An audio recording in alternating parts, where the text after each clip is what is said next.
You're listening to We Deepen Media.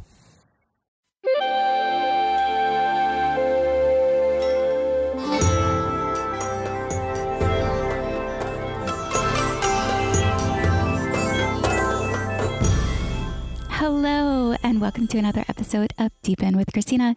I'm your host, Christina Weber, founder of We Deepen, Feminine Weapon, and also a certified love coach for anybody who wants to add a little skip in their step to the dating journey, or deepen a connection with your significant other, or to find your tribe, come into community, and adventure through all types of social and transformational experiences that will help you to have more meaningful, loving relationships. I can't wait to get into this podcast today. I'm here in Venice in a shed with one of my best girlfriends, Tanya Khani, who just got back from the burn.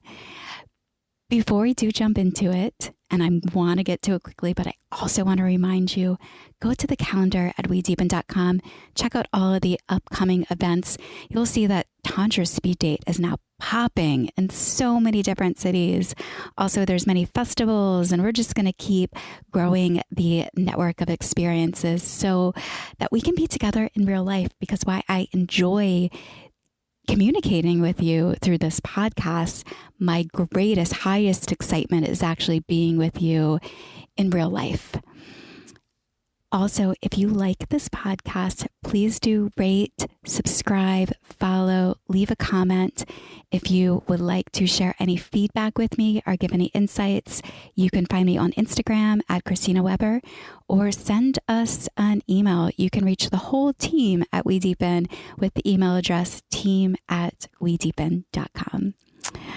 So yes, the burn just ended, and I have arrived into Los Angeles, actually Venice, California, just in time to be in the essence of all the burners returning.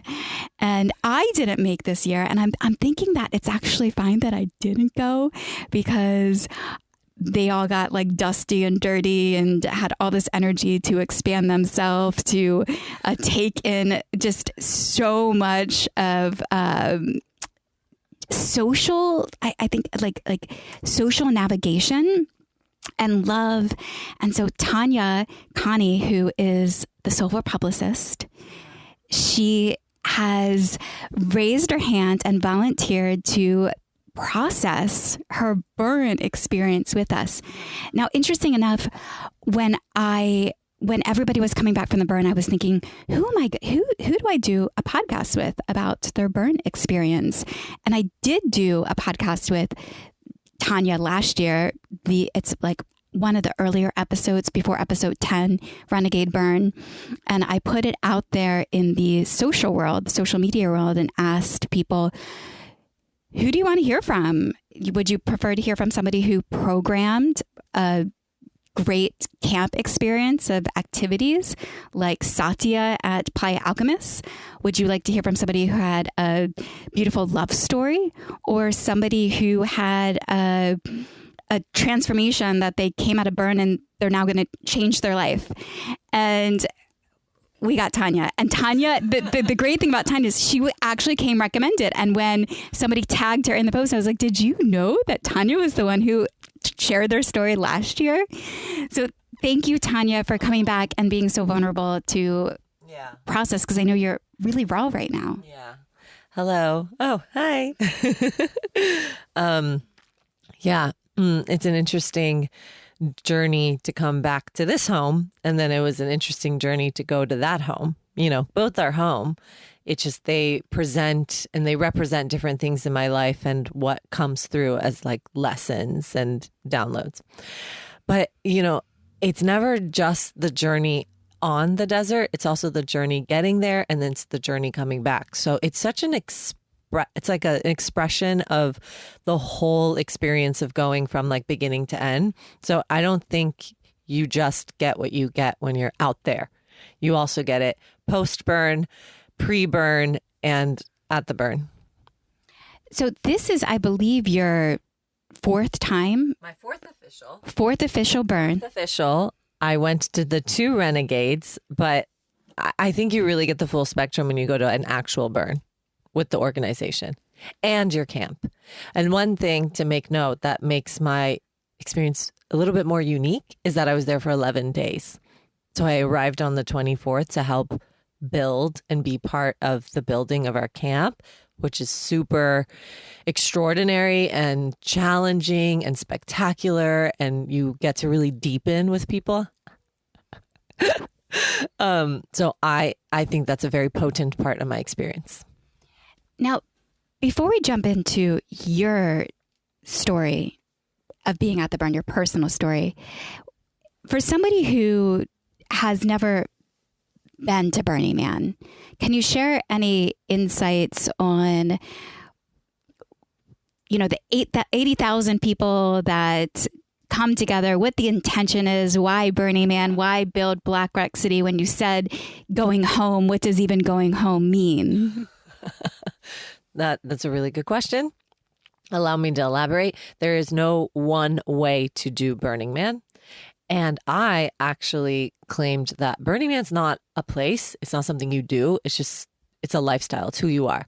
It's an energy. It's a culture. It's a community. And I want to refrain from thinking like you go to Burning Man, right? Burning Man is a part of you. You are the experience, and you can live it 365 days out of the year. But when we say like welcome home, I think the way that I've interpreted it is it feels like you're coming to a place where you are received and embraced with so much love and so much acceptance and just so much care that when you arrive on the land, you really do feel like you're home. You're like, I can be all of myself. And then my motto, actually, before I went to Burning Man, I kept saying was, all of you is welcome, right? All of you is welcome. However you are works. And that truly is the energy of landing on the playa. It's like, however you are works, and all of you is welcome, and all of you will come through, because that's the liberation of the land. So each burn has a theme. I remember years ago when I had went, the theme was metamorphosis. And this year, the theme was waking dream. How did that make meaning to the experience that you had, or bring meaning to the experience that you had on the playa? I think I forgot what the theme was, but then it makes sense because the way they described it before we went, they created waking dreams because we all were in a state where none of this was happening. We went internal, and a lot of people kind of gave up on their visions and their dreams. And it was a time of solitude. It was a time of reflection. And the way the organization explained it, from what I remember, is that they're reclaiming or bringing us back to what our dreams are, what our visions are. And so they're bringing that to life. And so that's expressed through art, that's expressed through music, that's expressed through human connection, that's expressed through your solo journeys on the playa. And so there's not one distinct way of like how waking dreams is being fulfilled. You can have a waking dream moment in your camp with someone distinct. You can have a waking dream moment on your solo journey on your bike out in what's called the deep playa.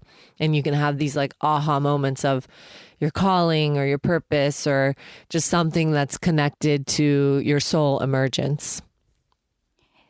So Burning Man is a 7-day experience. However, there are people that head out onto the quote unquote playa, and they're there for 3 weeks because they're there to build, which you mentioned before, build the city, the town, because the town, it's in the desert. It's non-existent. Yeah. It's a town that is built and taken down all within a month period of time. So people do arrive early to build the city. Then they're there for the 7-day festival, and then they take down the city and leave it with, they call it no trace, leave no trace. So, and there's also then the camps that are created during that period of time. Some, the 80,000 people come, and a lot of people will go and choose a camp to be a part of. So they're not on their own to do this experience. How is it? I know that you have been a part of one camp, every burn that you have been a part of Camp Mystic. How do you choose what camp is best for you? That's an interesting question. I don't think there's one way to choose a camp. I think it happens naturally. You may be at a dinner or you may be at an event and you connect with people that are like-minded, and then they say like, oh, we're in this camp, or you find similar interests. You know, there's all kinds of offerings in different camps, and then you get to decide what feels best for you. You can go into a larger camp, you can go to a smaller, more intimate camp, and you might have to do this a few times, like have a few runs to really get like what lands for you. My camp is more on the bigger side. It's like 200 plus people. And I personally love it when it's like 90 of us at early arrival or build, because it gives opportunity for intimate, emotional connection. And then if it's bigger, it kind of gets lost because it's really difficult to connect with that many people in a week. So the time that I get before everyone arrives is very, very juicy, and you get to really know people. If you go to a smaller camp, you have that opportunity in the week. You know, it's more communal, it's tribal, it feels like family. Then you're not so spread thin and like, where'd this person come from? Or like, oh, who's that person in the dining hall?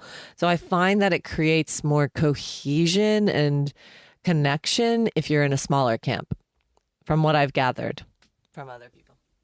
I had the opportunity to go to Burning Man twice this far, 2018 and 2019. 2018, I was Camp Mystic adjacent. Annex. Annex. We have that. I'm like, Annex. The Mystic Annex is the overflow, which doesn't support our resources, but we have people in our camp that are like, oh, but they want to be a part of our camp. So the overflow actually overflows the resources, but they are part of our camp. And that gets tricky because it just makes more bodies in the camp and then extends our resources. And it actually makes it a lot harder, in my opinion, to connect, because there's now 230 plus people and the Annex. Well, I got lucky that I got to be a part of the Annex, what I had called. And I remember getting my ticket was a process. Yeah. When you're part of a camp and you're ingrained in that camp from, like immersed in it, they do receive tickets ahead of time to give away to their camp. But there are tons of people leading up to Burning Man who are out there fending to get their own tickets. And my first year, I started putting out there weeks before. I think I had posted some videos of me dancing online. I mean, like, I need to get a ticket. And so one came through, I believe, like 5 days before the burn. Now, year number 2 was 2019 for me, and I wasn't planning to go that year. However, the week before, I was at a barbecue and I started to feel a little bit of the FOMO. Yeah. And a friend had said, a new friend had said, I know there's a billionaire camp that is seeking a massage therapist and a yoga instructor to join their camp. Do you know of anyone? And I raised my hand and said, well, yeah, I could do that. Hours later, I ended up on a Zoom and I said to the gentleman, yoga is so early 2000s. No. You could have intimacy exercises. And I also know the greatest facilitators who are spread throughout the playa. Wow. I could go get them and bring them back to the camp, and we could have ecstatic dances and cacao ceremonies and circles and much more interaction than just yoga. But I can also bring the yoga teacher to you too. And he said, okay, that sounds good. And the next thing I know, I had my ticket and I had a flight and was actually even paid to go to be a part of this plug and play camp. Now, many people, though, they are... Which is very against the organization.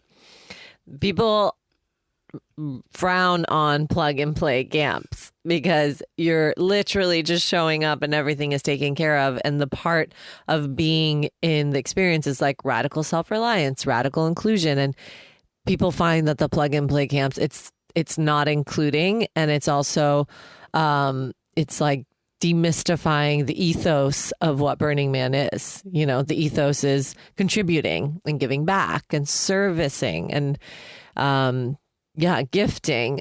So I find that if you do nothing, then are you really doing Burning Man?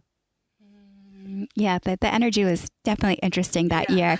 It was definitely interesting.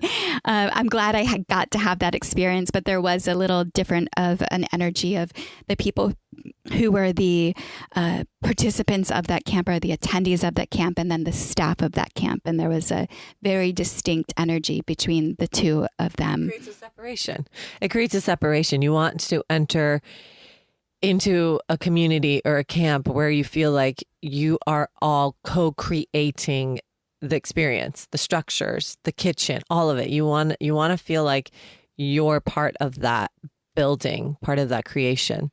So I find it a little tricky to feel like you're truly burning or doing Burning Man if there's like people just for staff and people that are just there to participate, because as a contributor, you take shifts. Every camp has shifts, so that you can serve, it's really volunteer work. If you don't want to volunteer, then don't go with a camp or go to plug and play. How is it that you got your ticket this year?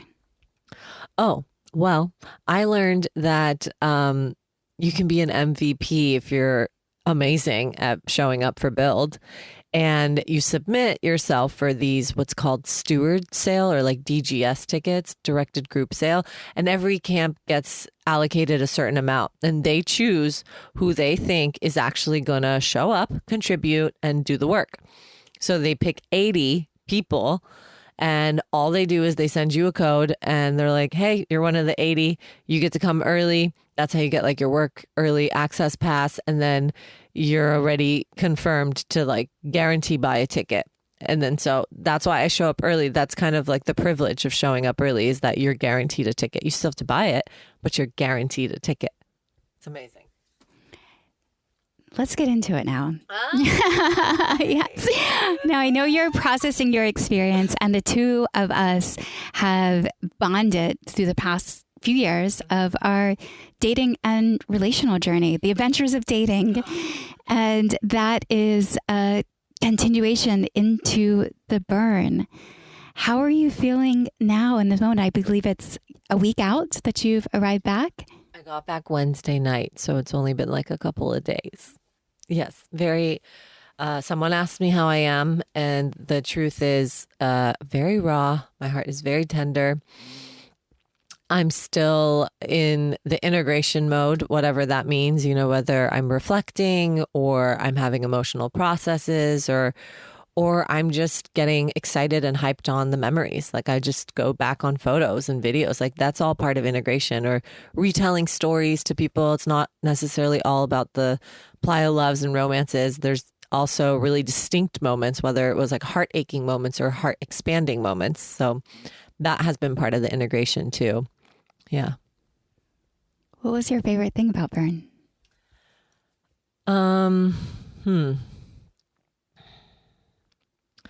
I think what stood out to me was I just keep going back to build. When I was there early and we were building, it really feels like you're camping, because you wake up together, you eat together, and then you sleep at the same time together. So you're on the same schedule. So what was really magical for me is seeing all these people come together, and then I became kind of the observer this year, and I took so many photos. My camp doesn't know this, but I took so many photos of all these people during early arrival. I have like camp photos where we're actually around a fire and everyone's just like sitting and chilling, and everyone's like in their element and their vibe. And it felt like a real camp. And I loved seeing that. And then just acknowledging everyone and how they're showing up. So as a were known as quote unquote fluffers, not the porn star kind, but the kind that were also known as nourishment and volunteer appreciation. So you get to be really present. You get to be present with your own needs, and then you get to be present with everybody else's needs. Because if someone has heat exhaustion or dehydration, or they're just struggling, you get to be present to that. And there was like a group of women that were in charge of that. And it was not easy. Like, you got to be on your A game. You got to make sure you're taking care of your needs so you can show up and care for other people's needs. So that was a big thing. And what I loved is I didn't really have any health breakdowns.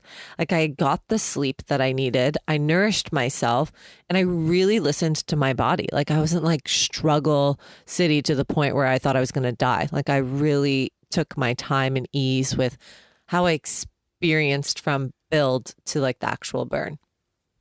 Yeah.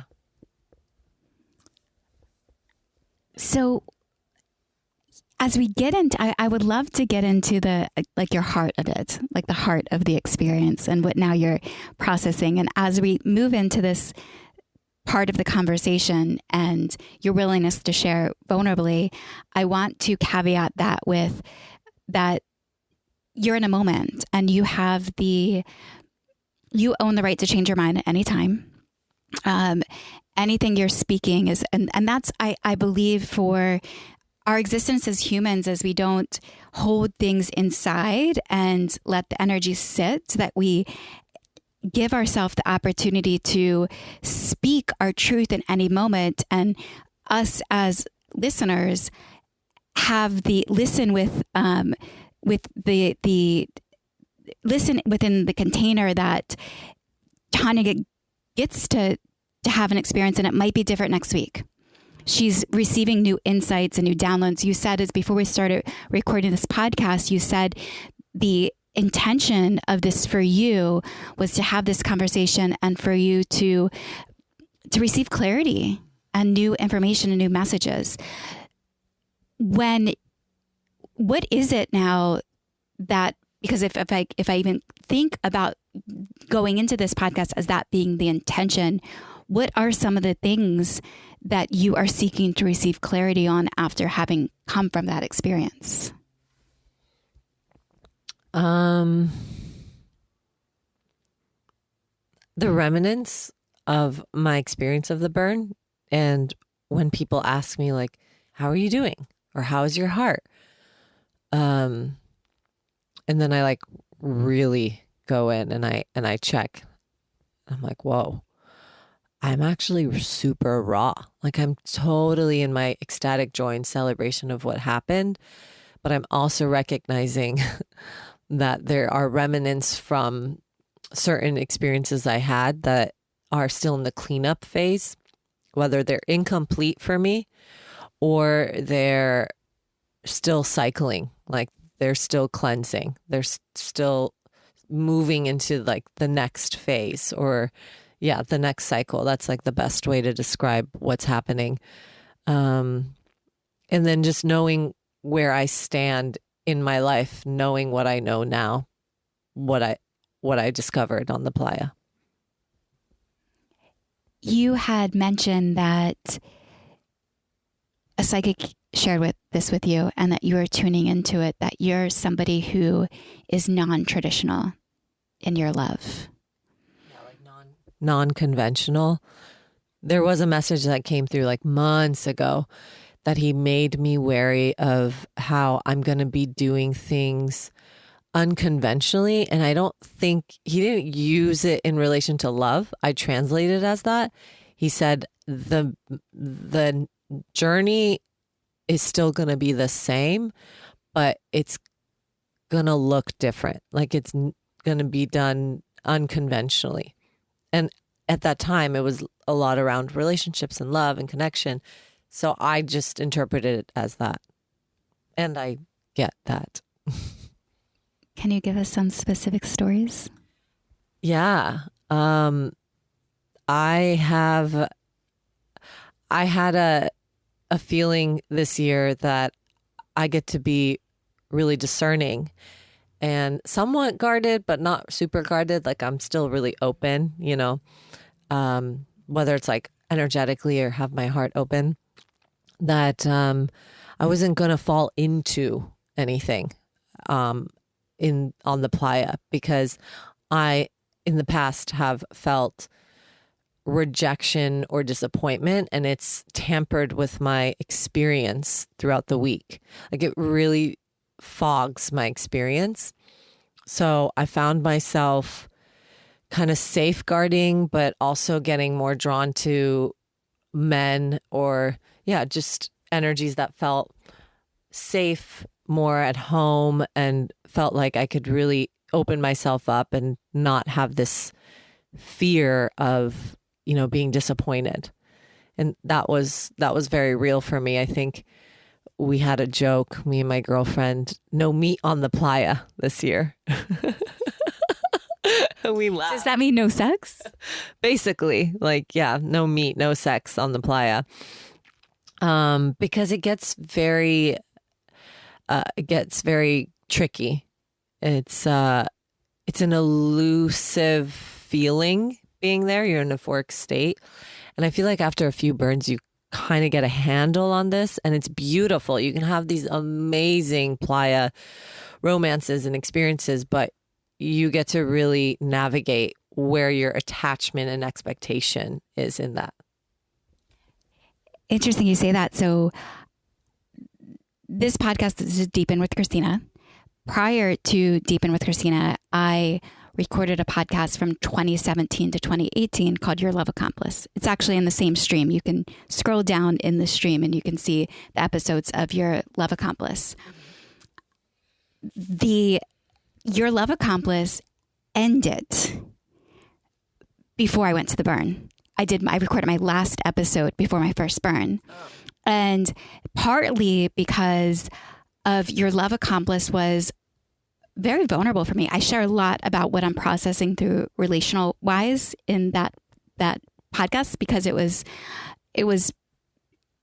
as I was building We Deepen. It's funny coming back now, fast forward after COVID, it's like I'm rebuilding We Deepen all over again, but I was in a different place with it at that time. And I had been recording that show for a year.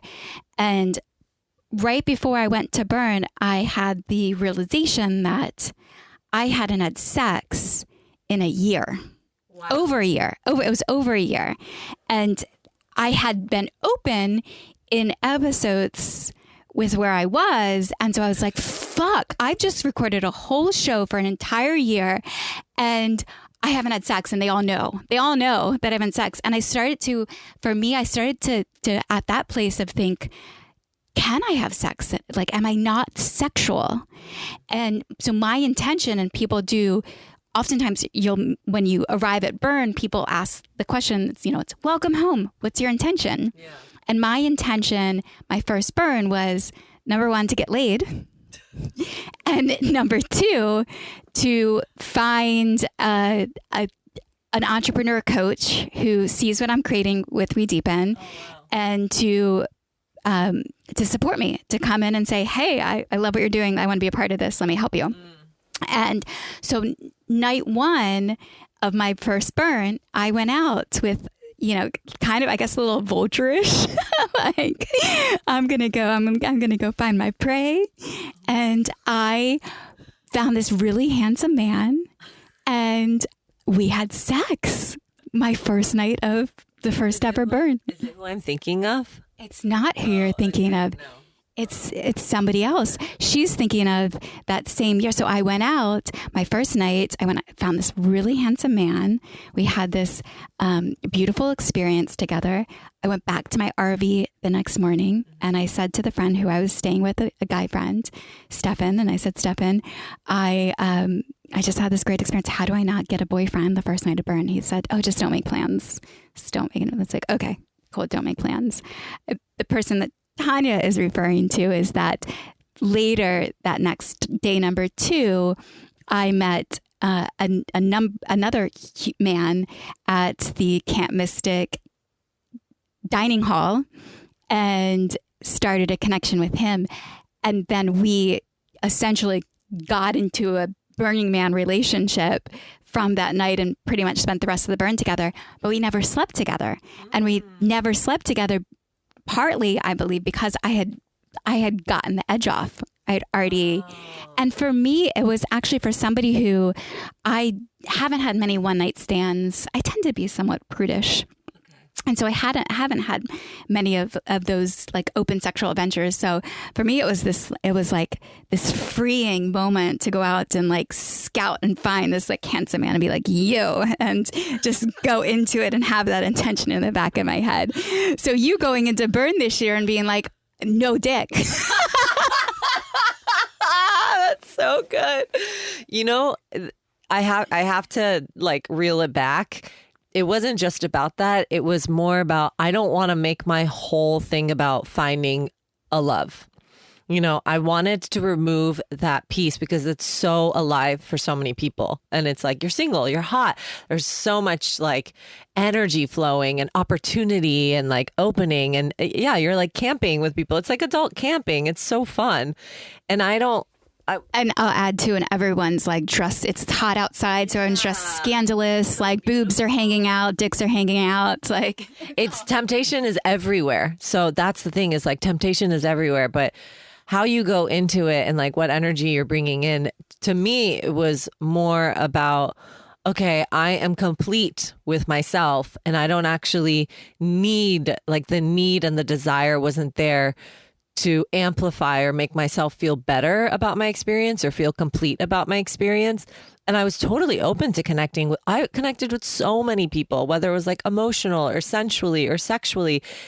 I was very expanded in that, but I find myself like creating this like Burning Man boyfriend. And I get so wrapped up in that I actually get lost in that experience and forget about all the other experiences, like with my friends or going out on solo journeys. And you can get totally wrapped up in it because it feels good and it's familiar and it's safe and it's comfortable. And it's just like a nice warm blanket.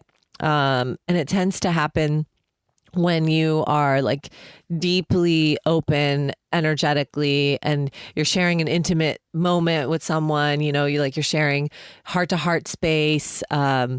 And, you know, my ply name's Delicious. So I don't know. But my intention, my real intention, actually, when I arrived to Mystic, because they ask you that when you're in groups, was to not judge my experience. So it actually wasn't about men.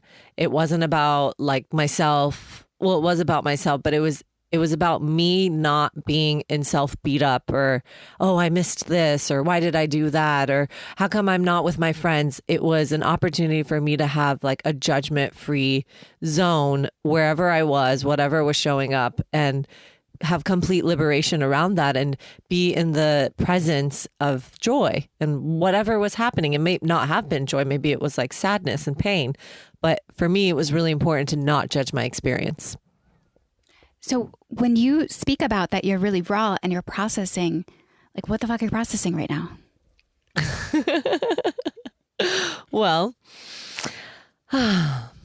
Tata, which is my nickname, or Delicious, has very activated energy on the playa and in life, but super activated on the playa. And I allowed this activation to call in a connection with someone that I've known, but you know, the situation is complicated in the sense that he's not fully available. And looking back, once I get into the story, but looking back to ask myself why I was even drawn to someone that was unavailable, that I got to decode that and break that down for myself, because I'm like, why did I go after someone that I know is like somewhat unavailable? You know, if I'm truly desiring partnership and someone to deepen with, it doesn't necessarily have to be, you know, long term, but just having the opportunity to go with someone that's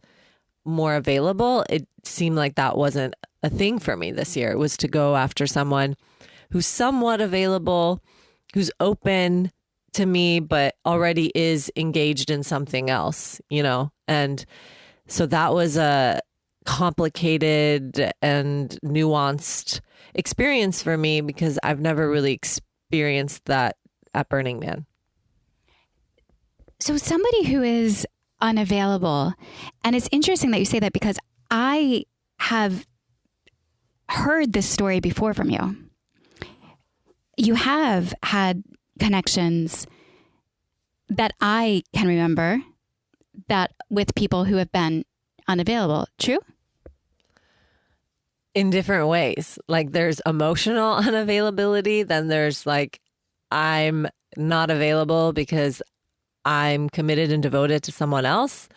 And then, yeah, this unavailability of like, they don't get to go further for whatever reason. But I think the one that you're talking about is like, they're just emotionally unavailable because they're not ready. And then the kind of unavailability I'm talking about is they're in partnership with someone. So they're not available to pursue anything. But yet I went into that container because, man, my heart was feeling it. And that is what I'm really present to right now, is that it just started with a conversation. You know, it started with an opening of like, oh, our hearts are connecting and you feel in my mind safe. And so I'm like, did I play it safe this year by knowing that I can't create disappointment or lack, because at the end of the day, there won't be any pursuing after this? Well, that's an interesting question to think of or to consider is I can't create disappointment if the person is attached elsewhere. One could consider that that is actually an illusion because we still do create the chords and the strings. And you say that you're still processing. So is it that now you feel because he was connected to somebody else that there is no connection and you're good? I think what's happening for me right now, and this is like the honest truth, is there's like a nostalgia that's happening because it was so regular and I felt like this person really got to know who I am. I shared some really deep stuff, like my shadow stuff, my family stuff. So I created this vulnerability, and I think when I found out I don't really have access to that anymore, like that communication is not open. It felt like it really pulled on my heartstrings because I'm such a connector and I love having these moments where I can just text or call the person and share a memory or a thought or a reflection. And my friends know I love to check in on them and I love to be checked in on. And so right now what I'm experiencing is the aftercare. It just feels really shitty because I went from this abundant, expansive thing to basically nothing. And I'm dealing and going through it on my own with the help and support of other people. But it is super raw because I don't think I really took into consideration what the impact would be on me once I got back. And I didn't know what was going to happen. You know, I went into it completely blind. I had no expectations. I just kept opening myself up. I kept trusting. And that was the part, is that I just felt very safe to open myself up. There was so much trust and vulnerability in this specific container. And it was beautiful. And I don't regret any of it. I think it was, I feel like I was really seen and he was really seen. And we needed that for each other to kind of alchemize what's going on within each of us individually, not necessarily as a unit. And I shared that. I said, I think this experience was to alchemize something in each of us individually, whether it's to amplify his relationship or to bring me closer to like my queen codes and seeing like what I actually desire in partnership, because he had a lot of qualities of what I love in a man. And I'm like, wow, this feels amazing, you know? So God, spirit, universe is like, hey, you get to experience this because you really get to get clear on what your future man looks like. So whether or not that was in the back of my mind, there were some codes there for me. I see how Burning Man is this place to go to play full out in life. It's because you're going into it and you're trusting. I was just listening to a Gene Key download recently, and he was saying in there, I just can hear it repeating in my head right now: trust everything, trust everyone, trust life. There's like trust, which is a sort of a new paradigm, because even for me at times I'm like, oh, I trust God, but I don't need to trust anything else. I just trust God. But if you actually think, I trust every experience I'm having, and then you're in that place of also practicing surrender. You're surrendering to the experience, you're trusting the experience, you're surrendering to it, and then you're also in a space of non-attachment. And trust is, I see many couples who will go to Burning Man together, and there's that saying that go to Burning Man with your partner and you either come back stronger or you come back without each other. Very testing. Or you go to Burning Man. Some people go to Burning Man. You trust your significant other to go without you. And I know there's been many situations with female friends who they have been in relationships and they have had babies, and they'll, tell their partner, go have fun. And usually they'll have talks beforehand and create containers so where each person feels safe. And we want to, in our relationships, they say, love somebody so much that they feel free. So it's this, this dance in that entire experience, but to then have, I can understand to where you're at, or I can consider where you're at. I can't I can't experience where you're at, but to be, and you're in that state of really deep non-attachment, that really practicing non-attachment, because to come out of it and to bond so intimately and closely with somebody, and then to essentially have that the door is closed, the experience has ended. We now are going our separate ways, and maybe the door's open in other ways in the future, but then to feel that experience, and as you said, processing through it, there's a process through that you get to come back to your own. Yeah. And there's also some mix of biology that I think sometimes we lack consideration for it, because it's not often talked about. I was with a friend recently, and he was sharing that he just read a book called The Female Brain. Oh. And the book, and it's interesting what he was sharing, and I plan on going and listening to the book, so I am regurgitating the information that he shared with me.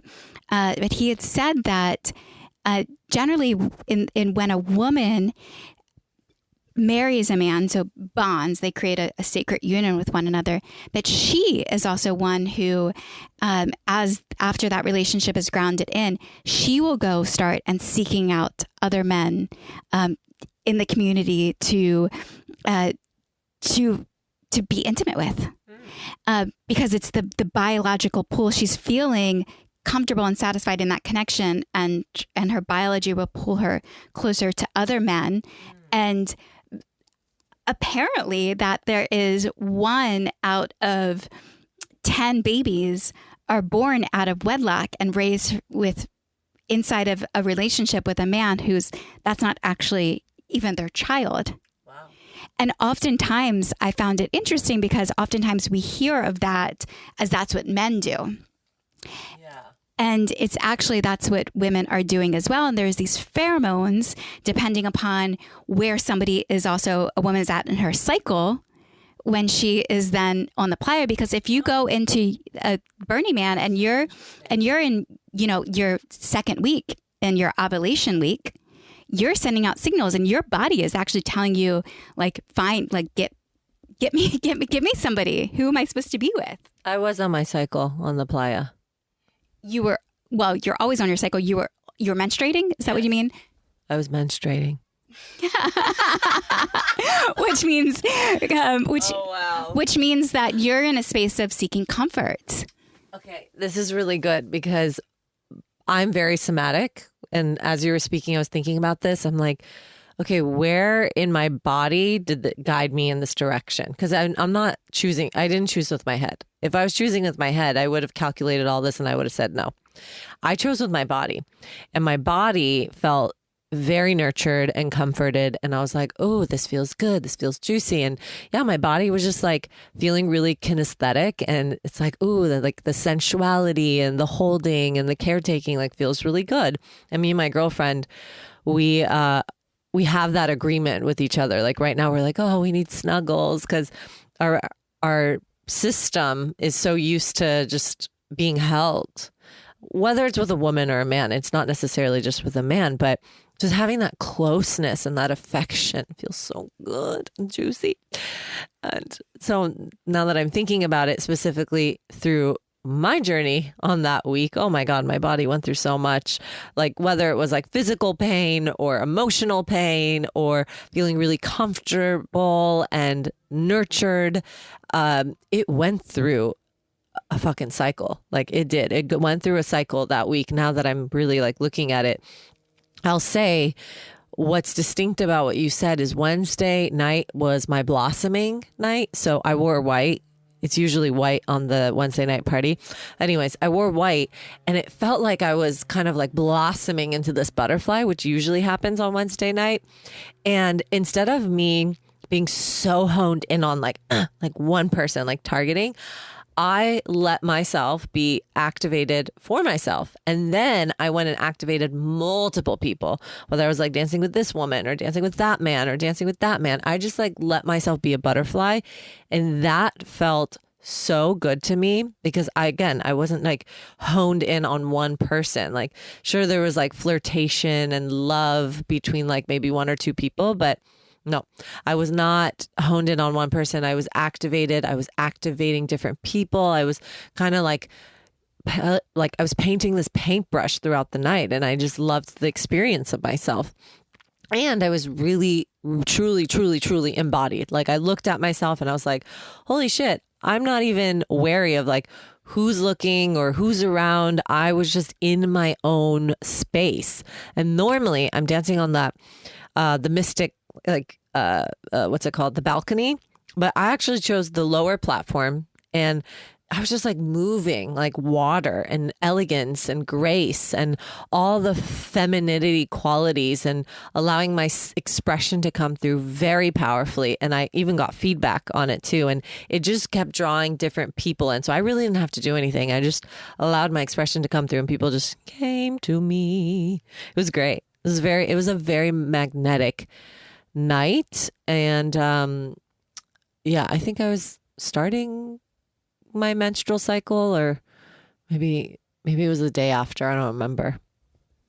Well, I will say you are a very magnetic human, and a lot of people are drawn to you, not only from your beauty, but you are so inspiring and supportive of many people in their dreams, and they can feel that, and they definitely butterfly over to you. Butterfly over to me. Come to me. Come to Delicious.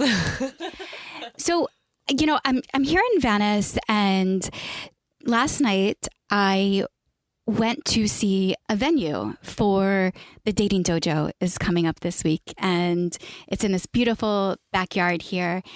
And it was one of those like magical play moments that happened because right now we're recording this podcast in a shed at a friend's house, and they have this large backyard. And I didn't know as I was arriving that there was going to be this beautiful backyard that we could actually host the event here.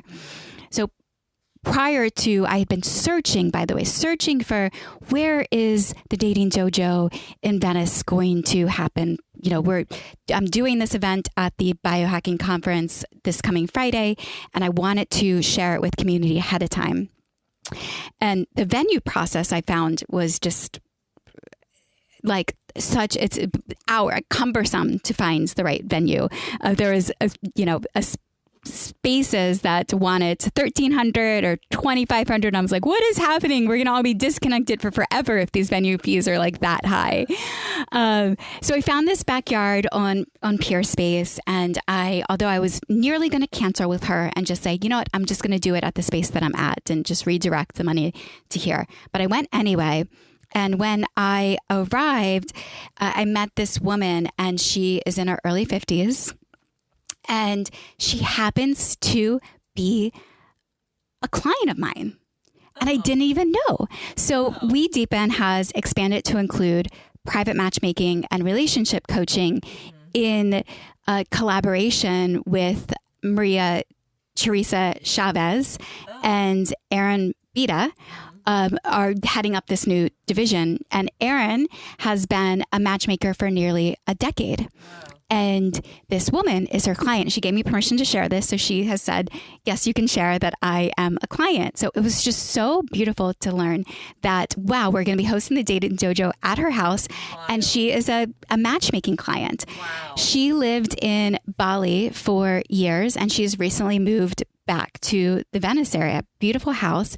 And she said to me last night, do you just think that like the hippies are just not in it for like the long-term love game? Like, are they just all like kind of flaking out on, I guess, maybe what people would consider traditional love, like coming into these relationship containers with the goal of having them, not to say that it's what creates a successful relationship is that they stay together for forever. However, there is something special about growing old with somebody. So she said, do you just think that the hippies are just, it's just not going to happen? I was like, well, first off, sometimes it's categorizing people as hippie. Who are even the hippies? Like, who are we even talking about? Here is this liar who's saying the burners are hippies. Who's the hippies? And what I,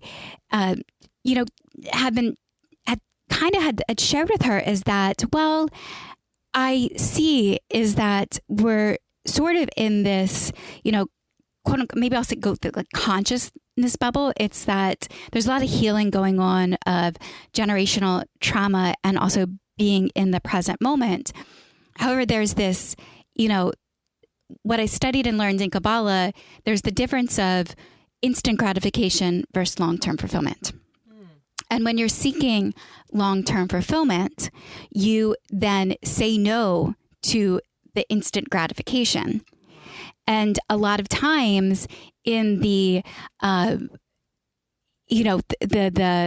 the I don't want to call it the free love world, because that's not what I'm intending to say, but in these spaces that are very communal and fun and free, there's a lot of, oh, that would feel good. Oh, that would feel good. Oh, that would be so much fun. Let's do that. Let's do this. And that's then not providing the discipline that what it takes to then achieve long-term fulfillment. Oh, like these dopamine hits. Yes, the dopamine hits. And so I just wonder as you think about your love life, do you consider that, hey, I could go have this connection right now and it could be beautiful and amazing? Or, hey, no, not this, because I'm actually seeking something else and I have my goal is something bigger. So in order to achieve that goal, I have to then clear out the way and not take these little things that are like dangling here and there and here and there. God. Yeah, that's one, that's really confronting. And two, yes, I've seen this with myself, and I try not to go there and be in self beat up because, I find that there is a good chance that I'm addicted to these like dopamine hits, that I get these like instant connection highs. And then when it's not fruitful or it doesn't flourish, I'm like really disappointed and really depleted. And I ask myself, why do I keep going down that same path? And I can bet you one of my best friends would say, like, your actions don't really align with this intention or vision of having long-term partnership. I feel like I'm kissing the microphone. Let's make out. This microphone we're recording on with my phone, and I have a microphone from I have a microphone in the phone. It's so easy. It's from Amazon. You can just get it. You stick it right in. And so I keep putting the phone into Tanya's face, and she's like, "Wait, what?" Wait, okay. Oh yeah, this is better. I question that too for myself, because I am such an Yeah, I'm such a magnetic activated being. So it's hard for me to separate this like, oh, I love this like connection, joyous moment from like, this doesn't actually align with your vision. So you get to say no. And it would be interesting to watch myself say no to more opportunities to connect or even to open myself up emotionally, because that's really vulnerable for me. And to kind of safeguard that or hold that back and keep that maybe more for sacred connections, and maybe even give more time for that to happen and not go so immediately in. But one thing I'll acknowledge that I did this year is that I didn't, I wasn't chasing these dopamine hits. That was not there for me. No, what was there for me is like, oh, I want to sleep. I'm going to sleep. Oh, I'm going to go to the theater and like see who's there.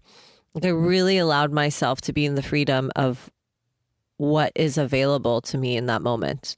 So I don't have it that I was chasing dopamine hits, but maybe an outsider would think differently. So I would be open to that feedback. Would I be? Yeah. But it would be most high serving to myself, maybe this year, to kind of wean off of like these instant gratification moments and give myself an opportunity to extend and allow more sacred things to come in. Yeah, wow. That's good. And I can even see of, now it is something that I don't want to use the word hard, but there's a lot that's coming at us. I mean, even our phones, and it's not a thing, again, to shame ourselves for this. It's like having compassion for the time that we're living in the moment, because the other night I was scrolling on my phone for like an hour and I got into bed early. It's like, I'm going to go to bed early. And then I was just in my phone for probably like 2 hours scrolling and playing and Googling and looking up this person and chasing this memory from like a decade ago and wonder where this person is, and deep in the rabbit hole of my phone. And I knew at the same time I was observing myself doing it. And I was like, this is a waste of time. You're doing this. But I was like, I'm also enjoying it. I'm having fun in this adventure. And hey, I'm going to go. And I just, it's this like delicate dance in the brain. And it's just, it's all around us. And I will go through phases. I mean, there's podcast episodes just probably, 10, 20 episodes ago that it's like me navigating social media. Oh, I quit social media. And then I get lured back in. So we're always in these dances of, it's almost like remember, forget, remember, forget, remember, forget.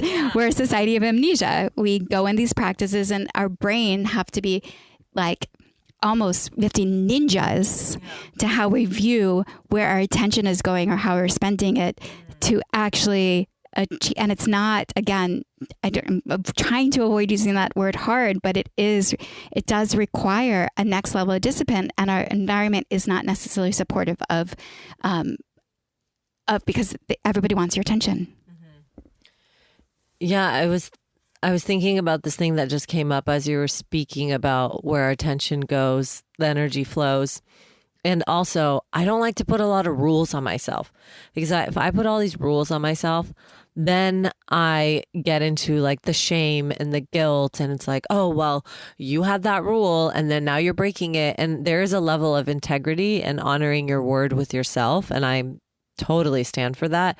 But if I have all these rules of how I connect and who I connect with and when I connect with, and then actually don't share that because that's like too deep, or don't open yourself up so energetically because you want to save it for like the right person, that kind of structure and construct doesn't really work for me, because then I don't feel very expressed and I don't feel expanded. And I've tried that on before, and I see how it works for some people. And I've talked to so many relationship love experts about this. And there's even this like myth or this program that's been instilled in me, like Like, you shouldn't sleep with just anyone. You should hold out on the person that you really want to sleep with. So you're supposed to like starve yourself sexually and refrain from being this like tantric person until the person that you really align with is coming in. And that also feels very